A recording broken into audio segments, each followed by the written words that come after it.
Oh my god, it's so cold out today.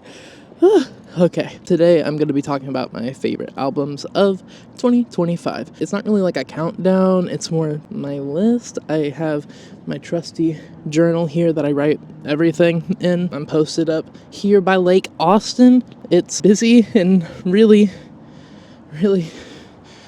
cold day. So let me just open this up. I wrote down some prerequisites I kind of wanted to go through. I hope it's not too windy for you guys to hear me. I think I mic'd myself up real good. I have some rules here. Number one, I just really wanted to clarify with y'all, this list, it's not numbered. There's 35 albums here. No honorable mentions because they're all just honorable mentions to me. With that being said, there's probably a handful of albums on this list that just aren't here. Like Earl album, not here, sorry. But yeah, there's just a lot of music that kind of described my year. I'm gonna point y'all up real quick.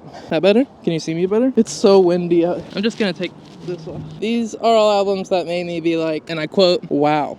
That made me think and recognize the intentions and the grand piece of art this artist is making. Or like, what the hell are people talking about saying, ooh, hip-hop is dead? Wah. Like, bruh, develop a sense of taste and respect for the human beings working to be vulnerable. Like, bitch, value the human experience. God damn. I stand by it, but I do think it was a little bit dramatic. And one last rule. This one's important. One album per artist. That means only one album per artist. That's pretty self-explanatory. Whatever, let's get into it. First album that we have on our list is Voltron by al.divino. This album is really cool because it just lives up to the title. If you look at the track list, it has all these features on it just from the Massachusetts scene. A lot of really cool sample work. I don't think there's any homophobia on this album, so W for Vino. Just a really cool group compilation album sort of thing. It's just al.divino's album, but it feels like a group album. I don't know, it's really cool. Go check it out. Next up, VAYTRIX by Vayda. You know, the GOAT, Atlanta legend. She's coming up. She's already up. She's been on so many Sifu projects. She is just so talented. All these flows, these beats, the features from Z-Loopers, Mavi, Nakel Smith of Odd Future fame. This album really just certified her as a staple of modern underground to keep an eye on. It's just nothing but heaters. Go check it out. And in the same camp as Vayda, we got NoGum Hundo and Geeohhs What's Good Hundo. It's a collab project and I believe it's like only on Spotify. I don't know. NoGum Hundo's music is like sometimes hard to track down. There's some albums that aren't on streaming and not. I don't use streaming. That ain't me. Fuck Spotify. Stop using it. It's not that hard. But yeah, very good 7-track album. Geeohhs produces it all. NoGum Hundo makes bangers. There's just so much to pay attention to whenever you're listening to his silly ass verses. But seriously, every instrumental on here hits like a truck. I think I need to sit for a second, talk about this next stuff. Hey, that's my tummy. Oh, hey. The next album we gotta talk about is Where Were We by Valee and MWV. This is just a really solid trap project coming a couple years after its predecessor, Validation. It lives up to everything that project was and continues to build on their chemistry. MVW supplies the classical samples with some really hypnotizing hi-hats. I always have a pattern stuck in my head from this album. And not to mention, stuck in your head from this album, I got by the whole crew a crew neck. She gave me and the entire crew neck. Go listen to Crew Neck. That's honestly just holy fuck. Oh my god. It's cold. Go listen to Crew Neck. It's actually one of the best concepts for a trap song this past year. Next up, Pinball 2, Mike, Tony Seltzer. I've had a review written for this album for so long now, but when do I even put that up? I love Pinball 2. I think it improves on everything Pinball 1 was doing. I love Pinball 1. Pinball 2, I think I prefer it more though. I will argue Pinball 1. It has 100 gags, so that's classic. It's great. You know that. Someone we gotta be given more respect to is next up on the list here, Keisha Plum of Griselda. Released her second, technically an EP, but it's 7 tracks, so I'm just gonna include it in this album list. But Trouble, it's a spoken word, sample-based, not masterpiece, but damn does it reflect her circumstance, her come up, and her relationships with God and her friends so well. I really appreciate the perspective that she has. It's just totally worth listening to. It's not long, it's a lot of spoken word, it's a little bit of a change of pace if you're looking for the flows. Super good, go peep it. Next up, Surge Protector. Hi, I'm Chris and roughpatch, my two buddies buddies, my goats, my buddy old pals. This album, it encapsulates both of their personalities so well. Roughpatch's playfulness in the production meshes perfectly with Chris's writing. I'm just really happy to see that this project hit as hard as it did. The mixing on this album is great. Fun fact, Roughpatch lost all of the stems a week before the album was supposed to come out. So like, there was no going back. Every track just hits really hard. It's so catchy. Short Circuit, that's still top 10 songs of the year for me. It represents Jersey so well, and Caleb just picked up so easy on that production style. I really appreciate all the references to Chris's hometown. Great album, literally great album. I hear there's rumors of a deluxe, but you didn't hear that from me. I put Stardust by Danny Brown on here. I really appreciate what Danny's doing for representation in the queer community. Nice seeing a bunch of sisters on the album, you know, transgender people. I appreciate Danny Brown reinventing himself for every release, sharing a new unique perspective every time he does that. Yeah.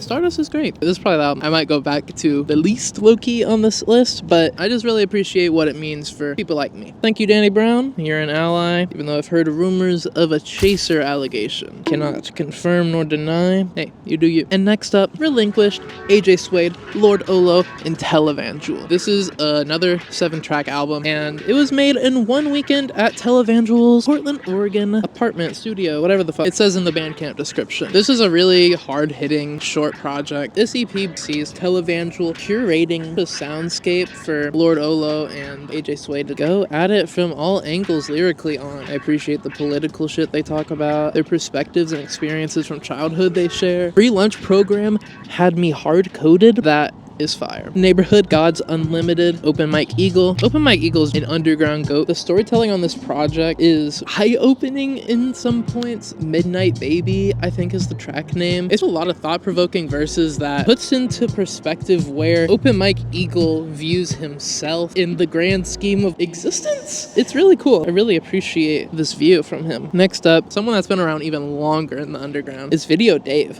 with Old Chicago Stadium. I really appreciated the nostalgic, genuine, historical references to old Chicago. Video Dave's, he's been around. He was Max Decibels before. His first album came out in like 2000 or like 2002, some shit like that. He's been around for so long, and he has so much wisdom to spew to the listener in his kind of monotone delivery. It just feels like you're getting advice. With the Smoke Bonito production all over this, it is a visual world that I think went a little underappreciated this year, honestly. I'm gonna switch up the POV. Watch this, guys. Let's get back to it. Next up, She Know You Lame, Big Kahuna, OG, and Foisey. If you look on the album cover, it looks like this album was supposed to come out in like 2024, but it came out pretty late into 2025, which I thought was pretty interesting. First solo album from Big Kahuna OG in 2 years at this point. This album is listed as a Big Kahuna OG and Foisey project, which is what I believe it is, but Big Kahuna OG, you gotta give him his production credits on here. There's a handful of tracks on here, and I think they're the most hard-hitting ones he produced. Gotta give him the credit on that. This thing ain't fully Foisey. You know, the Foisey beats, they're classic, smooth, with an extra punch on this album that I feel like we didn't hear on Skin and Max. Anyways, Rubberneck by Unfamiliar. He's an up-and-coming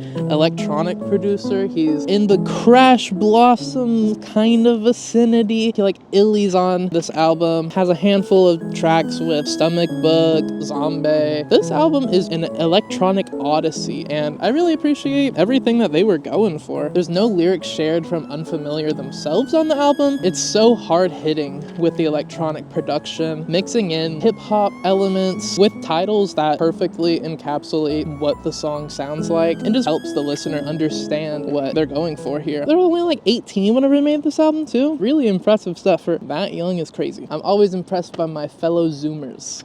Made by Dope, Bruiser Wolf, and Harry Fraud. I think a lot of people chose Potluck over this album this year for like their pick on their list, but I really liked this album. Like, come on. My life's a movie. My life's a movie. Will it make it to the big screen? Or Tubi? Come on, that is the best song ever. I've been on the Bruiser Wolf train for years now. Since whenever TV62 came out. The dopest in the building flipped a switch in my mind that I could not turn off. Bruiser Wolf has been in my top favorites for a while now, and it was really cool to see him team up with Harry Fraud. I really like Harry Fraud's work with Ark's K-Nephew a lot. And someone else that was on this list, Valee. Egonomics is not on the list.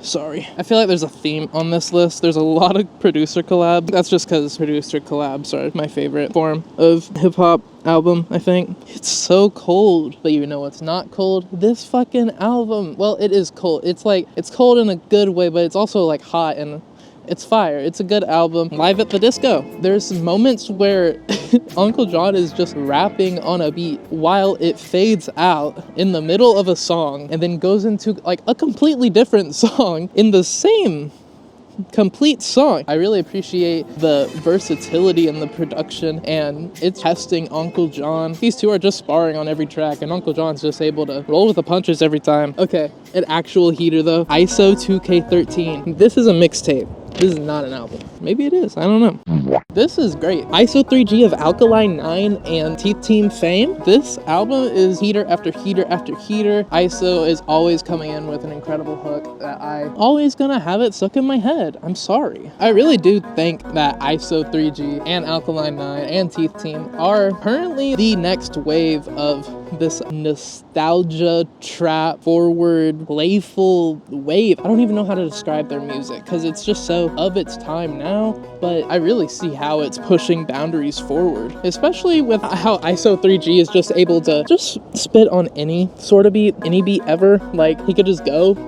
Let's get this one out the way. Let God Sort 'Em Out by Clips. Yes, I liked this album, but don't get me wrong. Why is Pharrell saying celebrities should not talk about politics whenever he literally performed for the IDF? I do not understand the logic there. You make a good beat though. Great return from Clips. Endless rhyme schemes from Malice and Pusha T. Not to mention, Malice just has like one of the best rap voices. Just glad to see him back in full swing. What the fuck else is this girl gonna say about this album that hasn't already been said? Life is Beautiful, Larry June, 2 Chainz and The Alchemist. Oh, I love this album so much. I feel so much joy whenever I listen to this album. I feel inspiration when I listen to this album. Maybe it's because I'm a little biased towards Larry June. I had a very deep connection to The Great Escape. I really loved that album. So I think I was gonna eat up anything, honestly, but 2 Chainz sounds perfect over Alchemist production. As much as I love Larry June, I would love to hear a 2 Chainz and Alchemist solo album. It'd be great. Don't get me wrong though, Larry June does probably have all of my favorite moments on the album. We need another Larry June and Alchemist album.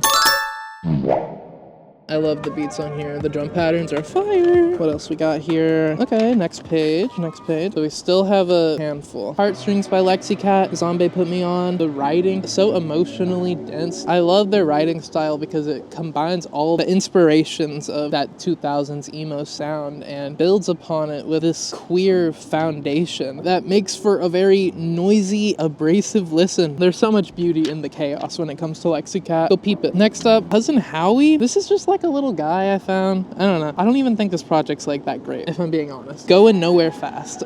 Cousin Howie. It's this purple creature, right? I don't even know who the producers are on it, but it had a really cool Vital release with a stuffed animal of the guy. Avi's on this album. There's some other people on this album. I don't really know why I included this, but it's good. I think I just missed the cartoon character producer element of hip-hop.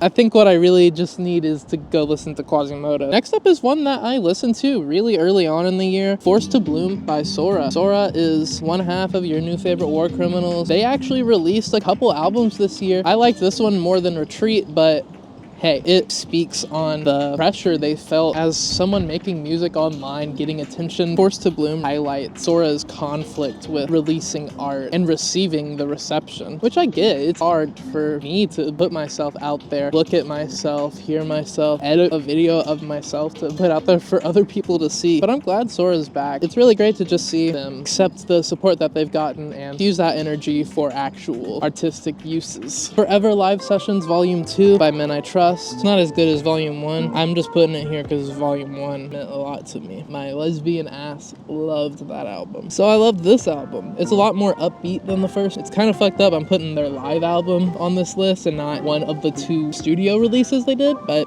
hey, they just sound so good live, and these mixes are beautiful. Next up, we got Fight the Power by Mike Schaub. The theming of this album is timely. I love all the self-production on here. Mike Schaub is a really fire writer and puts in perspective his come up in Montreal City. It's just a really solid, short, replayable album. Now, the opposite of short is long, and a long album we got here is Burger World Peace and the Endless Mediocrity by I Love You So Much. This is an album that Illy has been working on for so long. You can really hear it in all of the actual live studio recording with her band, Penis Rodman. Yes, Penis Rodman. With her even taking the reins on production for basically all of this project, except Rough Patch on that interlude and Doing Fine on the outro. You can tell there's been years and heart put into this since, no matter how I look at it, came out. She's been working on this and conceptualizing this, working on Burger every single month. It really shows in the writing, her perspective on her come up, her talent, recognizing her skill, because there is so much skill on this album. There's so many good live instrumentation, so many sample chops, so many beautiful drum patterns. There's this horn player across the whole album that is just perfect. I love whenever a rap album got horns, what can I say? Illy, you really did blow yourself out of the water with this one. Burger World Peace and the Endless Mediocrity, I think that's gonna go down as something great in the underground. Ooh. Crush Girls Radio Volume 1, Tori and Mondo the Alien. I know Mondo had another album come out this year, and I love that album too. It's been also in the works for years, but I really loved Crush Girls. It sounds like Class Consciousness, the album. It is so aware of its time. They go track for track, only rapping together on one song. Tori handles production, Mondo handles production, Tori raps, Mondo raps. They rap on each other's production for the whole album, and it's just fire. There's exclusives, there's snippets, and it's so ingrained in what hip-hop is at its core that I cannot help but just put it on this list for how much I love it. In the same camp of a LimeWire exclusive, we got Be For Real with The Forest Burner. Again, another mixtape on the list. My bad. I just like music. Be For Real hits us with a 12-track tape of bangers that, again, was in the works for a really long time. This isn't even the album that she is working on right now. This was supposed to come out over a year ago. It has had like major reworkings, of course, but this album is solidifying B as someone in the underground post-lo-fi scene to be carrying the torch of that sound in a respectful way towards the broader hip-hop genre. Desired Crowns by Shay Noir and Love the Genius. I felt like this was something that's been destined to happen for a while now, and I'm just glad that they came together and put this out, because they're both of Buffalo's toughest fucking women out there. They got fire flows, always going verse for verse, and I just love how much chemistry bursts through every seam of this album. It's not even that long. Whenever I saw this release, I thought it was going to be like a 7-track project, but it's actually like 10? 12? It's a pretty hefty project, and it's all full of bars. Go check it out. Got some other ones here. I'm not even gonna go into these ones that much, you know. Mayhem, Lady Gaga. What can I say about that? I'm just a girl. Like, what do you want from me? Fancy that. Pink Panther. I'm just a girl. What do you want from me? Speaking of girl, my fucking skirt's blowing in the wind and I'm freezing. All-American Fuckboy too. Duckworth. He's just so toxic on this album. It's great. What else am I gonna say about this? He's just a toxic piece of shit across this whole fucking album. But it's so good. So I had to make it on the list, you know? And now, back to some indie stuff. We got Wolfpack by Wolf Ears. It's the debut album from Wolf Ears, an artist on the Tricky Stoop label, part of the website that I write for, Indie Anthro. Go peep my page on there. Wolfpack's just a really solid lovers rock love letter, and there is gay shit on this album. There's gay furry shit on this album. And like, I can always get down with that, you know me. From the private collection of Saba and No ID, I loved all the production on this album. I listened to this non-stop, really. I repeated this shit a lot whenever it first came out. No ID kills with the smooth production. This is so much better than that Coffee project. This thing is just so visual, and it's just such a dedication to Chicago that reflects really well in the writing. Cardiac Contrapoint, Flavor Foley. Flavor Foley is a trio of Vocaloid artists. This is their debut project. It just showcases all of their strengths as a trio. Every single song has like a video on YouTube that corresponds. It's very beautiful. A lot of the songs here are singles, so it feels a little bit like a compilation at times, but It's all really solid Vocaloid songs using a vast amount of different banks. It's cool. Balloonerism by Mac Miller. I really enjoyed the release of this project. I thought them debuting it at Lognall, right? I thought that was super cool. I was able to go to a listening experience whenever I picked up my vinyl at my local record store at the time. That was really fun. They had a special drink menu dedicated to Mac Miller. Everybody was so positive and respecting the music. It was cool just seeing this decade-old album finally come out. Shout out SZA, bro. She was killing it on everything. This year, period. She was killing it, period. I think we got one more. Okay. Adult Contemporary Hip Hop by Arrested Development. I bet you weren't expecting that. That's an old head pick for me to do. The group's been around for so fucking long. They're constantly putting out albums every year to this day. This is 20 tracks long of just boom bap, fire rap, some shit to uplift your spirit. They're always just constantly pushing a great message. What's not to love about a 20-track album? Well, I mean, there's a lot, but this one's good. Also, I just wanted to go into how I picked this list, since that was the last one. What I did was scrolled through all of my downloaded music, because I don't use Spotify or nothing. I have a chronological order of every album that I've downloaded this year. I was just like, this is a solid list that I feel encapsulates my 2025 and just some notable releases that I know I was listening to. I feel like I did hit every mark emotionally on this list for me. 2025 was like just really all over the place. I love being able to see an album cover and know where I was whenever I first heard it, my feelings in my heart at the time, what my conflicts were, what I was planning my future to be at the time. It always just gives me a nice little sense of nostalgia when I make one of these lists. And I'm tired of just ranking music. All these albums that I listed here, even some stupid shit like Cousin Howie, I'm not gonna forget about, because as long as I'm interacting with music in the personal way that I am, going in, looking into every album I download, editing all the metadata, it gives me such a deep connection with the art that I'm consuming, thanks to the vulnerability that another human being wanted to display to me. I really encourage y'all to try downloading some music. Think back on like high school, or think about an album you really loved then, to see where that artist is at now. Check out something new. Have an open mind, guys. Hope y'all have a good one. It's been Clementine.